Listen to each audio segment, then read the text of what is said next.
Tampuk pemerintahan di Sulsel kini di tangan PJ Gubernur Sulsel Bahtiar Baharudin.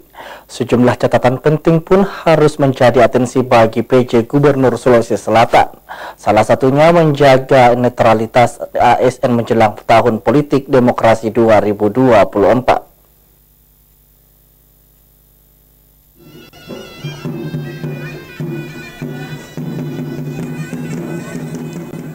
Tampuk pemerintahan Sulawesi Selatan kini di tangan pejabat Gubernur Sulawesi Selatan Bahtiar Baharudin yang juga menjabat sebagai Direktur Jenderal Politik dan Pemerintahan Umum Kemendagri. Sejumlah catatan penting pun harus menjadi atensi bagi PJ Gubernur Sulsel, yakni melanjutkan program strategis yang tertuang dalam rencana pembangunan daerah dan menjamin berjalan sesuai harapan masyarakat Sulawesi Selatan.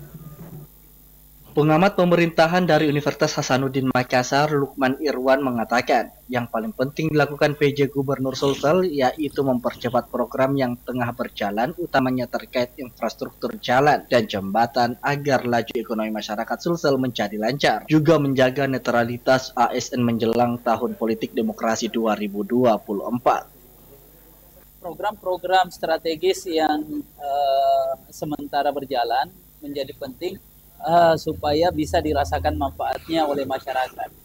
Kemudian yang kedua, bagaimana PJ Gubernur mampu mengharmonisasi unsur birokrasi pemerintah Provinsi Sulawesi Selatan, khususnya perangkat-perangkat daerah yang sementara dalam proses penyelesaian kegiatan-kegiatan strategis, program-program strategis yang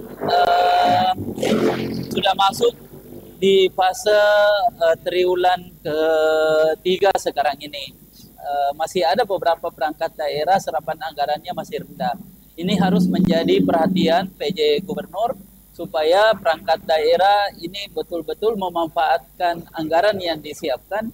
Kemudian berikutnya tantangan PJ Gubernur adalah bagaimana di tahun politik, menjelang tahun politik kontestasi demokrasi 2024, mendinamisasi supaya unsur ASN di lingkup Pemprov Sulawesi Selatan ini betul-betul terjaga netralitasnya. Lukman Irwan menambahkan selain itu menjaga harmonisasi hubungan baik antara eksekutif dan legislatif dalam penyelesaian program yang tertuang di APBD 2023. Aziz Sisi Rehana, Celebes TV.